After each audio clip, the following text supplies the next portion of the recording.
Olá! Após as intensas campanhas militares que estabeleceram Israel em Canaã, o registro sagrado muda completamente de foco. O som das espadas vai diminuindo e dá lugar à solene tarefa de demarcar fronteiras. A crônica da conquista se transforma, então, na liturgia da partilha. Nesta nossa análise, vamos mergulhar nos capítulos 12 a 14 de Josué, testemunhando o fim de uma era de guerra e o início do cumprimento da promessa na herança da terra. O capítulo 12 de Josué é diferente. Ele não pulsa com a tensão da batalha.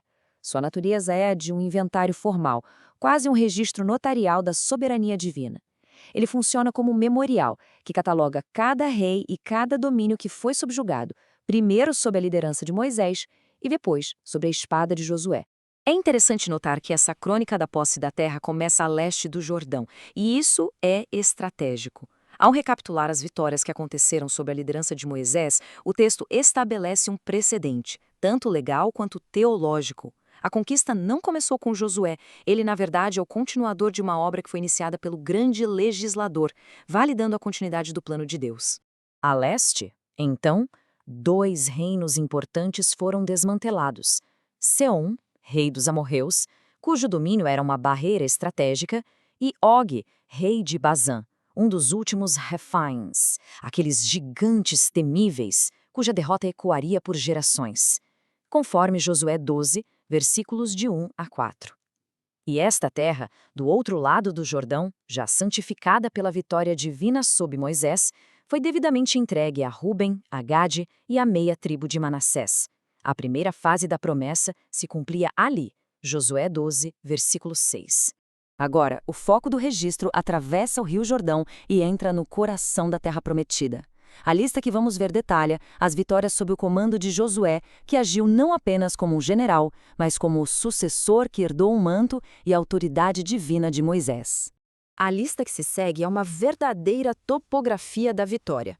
De Baal-Gade, lá no norte, aos pés do Monte Hermon, até o árido Monte Alaque, ao sul, a soberania de Deus se impôs, como lemos em Josué 12, versículo 7. Nomes como o rei de Jericó, o rei de Ai e até o rei da futura capital Jerusalém não são meros registros. São testemunhos da queda de poderes humanos diante do avanço do povo da aliança. E o capítulo conclui com a precisão de um escriba: 31 reis no total.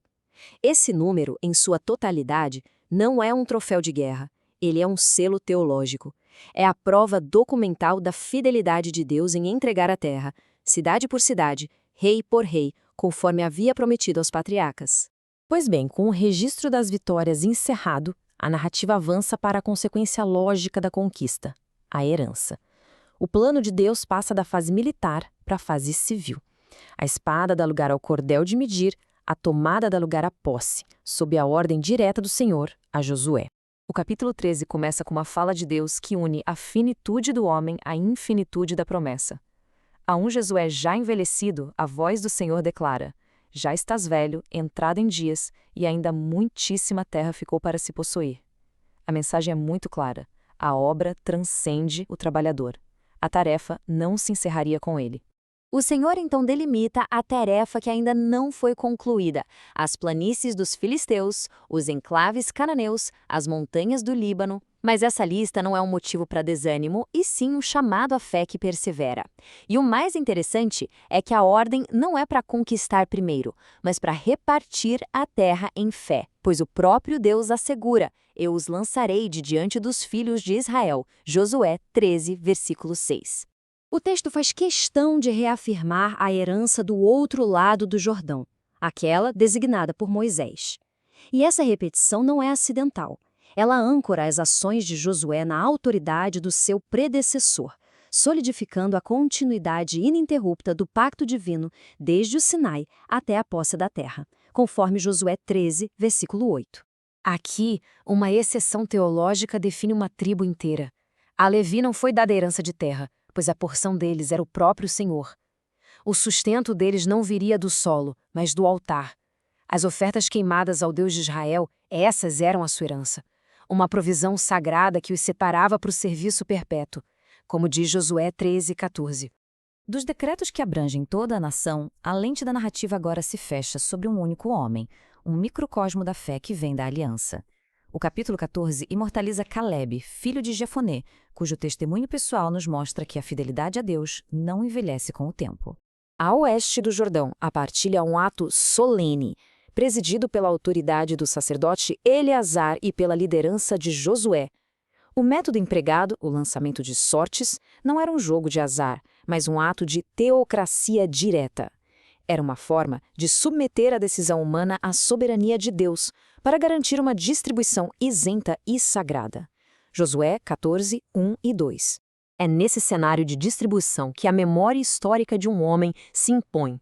Caleb se aproxima de Josué não com um pedido, mas com uma reivindicação baseada numa promessa antiga. Ele relembra o dia fatídico em Cades Barneia e sua declaração ecoa como um manifesto de fé. Mas eu perseverei em seguir o Senhor, meu Deus. Josué 14, versículo 8. Pensem bem, 45 anos no deserto não destruíram a promessa, nem o homem.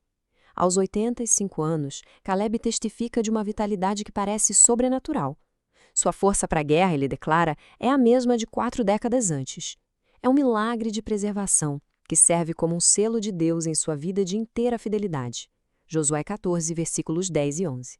E sua reivindicação não é por uma planície fértil e fácil, é por um desafio. Ele pede a região montanhosa, o reduto dos gigantes, os filhos de Anak. Sua confiança audaciosa e inabalável não estava na sua força, mas na presença do Senhor. Ele diz: se o Senhor for comigo, os lançarei fora, como o Senhor disse. A resposta de Josué é uma bênção e uma confirmação. Hebrão é concedida a Caleb por herança. E o texto sagrado, como um juiz que profere uma sentença, declara a razão, porquanto perseverar em seguir o Senhor, Deus de Israel, como está em Josué 14:14. Assim, Hebrão, que era a fortaleza do Mido, é transformada no monumento da fé. Com a herança de Caleb assegurada, a narrativa conclui com uma das frases mais marcantes do livro: "E a terra repousou da guerra." Isso não é um mero cessar-fogo. É o início do cumprimento da promessa do descanso da terra, um repouso sabático conquistado pela fidelidade de Deus e pela fé do seu povo. Essa é uma produção da Primeira Igreja Batista de Guarulhos, um ponto de encontro entre Jesus e o pecador. A história de Caleb nos convida à reflexão.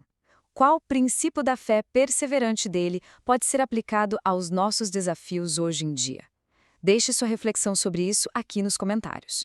E se esta análise foi edificante, sua inscrição no canal e sua curtida neste vídeo apoiam a continuidade deste trabalho.